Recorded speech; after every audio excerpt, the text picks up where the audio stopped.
AAU basketball, which is a completely different argument than the Black American thing. I think whenever you bring race into something like this, it hijacks the conversation and takes away from the initial point. I don't think it's appropriate to call KD reckless with this comment. And I think that it's important to point out that while you talk about victimhood when it comes to racism, right? There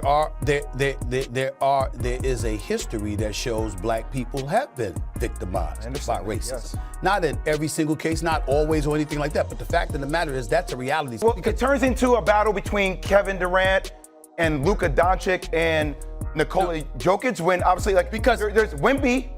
He's saying that when y'all come with this cynicism and this skepticism, it is aimed at the Black American players. The lights go up, the crowd leans in, and the internet stops scrolling. Because tonight, one of the biggest personalities in sports media put a megaphone right up to one of the game's most guarded stars. When Stephen A. Smith confronted Kevin Durant live about his incendiary comments on USA basketball critics, it felt less like TV and more like theater. This wasn't a soft interview. It was a cross-examination, one that pulled in race, pride, Olympic ambition, and the future of American basketball. If you thought the NBA offseason was quiet, think again. This moment exploded into hours of clips, pundit panels, and debate threads. LeBron James' name even got dragged into the mix, as everyone asked, what does this mean for leadership, legacy, and Team USA? NBA drama served hot. Let's start with what KD actually said, because the details matter. In an interview that went viral, Durant pushed back on a narrative he felt was written about American hoops, namely that European style is better or that the AAU model is destroying the game. Durant said he hears a coded critique, calling out talk that sounded like a shot at Black American development systems and players. He wasn't just defending a style of play, he framed it as a cultural and racial slight. People don't throw around that charge lightly, and once KD said it, commentators had to respond. Get that predominantly players in the NBA are African American, but there are also a lot of players in the NBA and around the country that are Caucasian and involved in the same developmental structure, right, of AAU basketball, compared to the likes of overseas where it's more instant. That's when Stephen A. did what he does best. He leaned in, big and loud on live TV. He didn't just read the quote, he interrogated the meaning. Was Durant right to call certain critiques racially coded? Was he deflecting from performance questions by pivoting to identity? And this is where it gets dangerous, when Stephen A. made it clear he understood the sting, but he also wanted KD to be specific. If you're gonna say it's a shot at Black America, name names, explain the mechanism, he said on First Take, and the clip immediately lit up social. Jay Williams backed him on parts, pushed back on others, and the segment became the first post in a chain reaction of responses across platforms. Durant's line was basically, he can read between the lines when pundits praise European basketball or insist the American AAU system is broken. Those arguments carry undertones that diminish Black American influence in the sport. Stephen A.'s reply boiled down to, that's a serious claim. If you make it, you need receipts. He also made the point that even if there's truth to KD's view, the way you deliver the message matters when you're a public figure with enormous reach. It's a classic claim versus delivery problem. People who are quick to declare a systemic slight have to be ready to explain institutional players in tangible examples. The conversation becomes a heated shouting match. Kevin Durant, with all of those superlatives and whatever, Jay, he was talking about the narrative. He wasn't refuting what Kobe had highlighted in terms of European basketball and what they focused on compared to what was transpiring in America and what have you. In my estimation, he was pointing to the narrative. But here's the thing. This isn't the first time KD and high-profile commentators have traded barbs.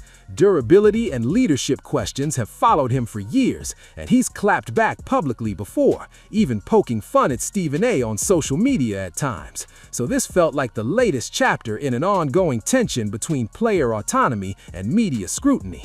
At the same time, KD made headlines for another reason this week. He told reporters he's open to chasing a 5th Olympic appearance at the 2028 Los Angeles Games, which complicates the framing of his comments. If he's angling to be Team USA's elder statesman, calling out pundits about coded critiques is both a defensive strategy and a preemptive reclamation of the narrative around American basketball pride. That combination of patriotism and pointed cultural critique is what turned this from a simple TV moment to front-page fodder. Okay, facts and figures for the receipts people. Kevin Durant's Olympic resume is already historic, multiple gold medals and heavy international scoring. So when he says he wants to return in 2028, it's not a vanity move, it's a positioning move. The Reuters and Houston Chronicle coverage confirms he told USA basketball leadership he's interested, and he emphasized he wants to earn a spot on merit rather than be handpicked for reputation. That's relevant because the media's critique, whether about style, leadership, or age, now sits beside KD's assertion that he'll still produce at elite levels. For pundits like Stephen A., that raises an obvious question. If you say you'll play and you defend the AAU model, prove it on the court and by being explicit about which narratives you're calling out. The interplay between words and performance is what drives this whole saga. Of course they're going to go at LeBron and Kevin Durant. Kevin Durant's the most skilled player in the history of the game. It's going to be a thing. Hold on, time. One of the most skilled players in the history of the game who has never cheated the game. He's never cheated the game. The brother shows up. All he wants to do is hoop. Okay? Great. Load management with him. Taking his money for granted. He's not playing like somebody that's not a champion. He's pointing out.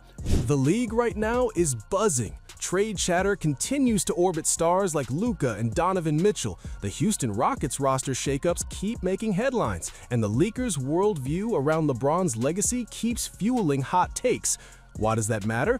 Because when a star like KD speaks on culture and Team USA, it reverberates differently depending on franchise context. A veteran trying to extend his legacy with Olympic runs reads differently if his NBA season is trending up or if rumors say his team could pivot around him. Meanwhile, broadcasters are hungry for threads that connect the dots between international play, NBA style evolution, and who counts as leadership.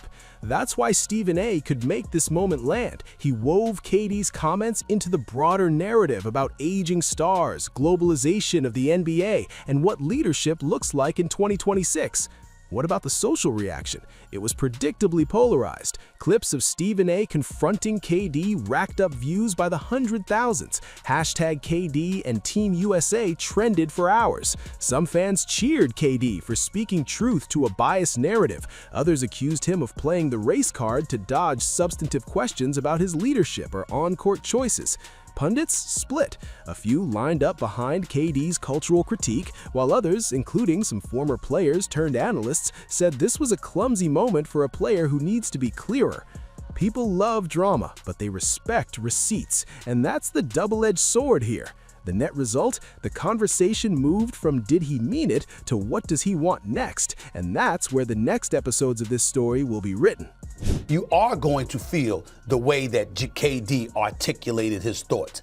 I understand it, and that's why I sided with him 1,000%, because I'm saying what he's saying is a legitimate feeling that a lot of these guys have, and we owe it to them to acknowledge they really, really do feel that way. They ain't bluffing about it. I acknowledge his feeling. I hear it, but his feeling is wrong. Let's talk about legacy, because that's the real engine.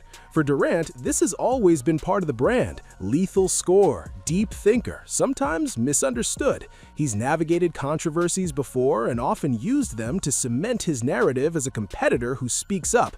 If he's serious about 2028 and about defending American basketball systems, this moment could be a turning point, either a rallying cry that elevates his leadership status or a headline that sticks and distracts.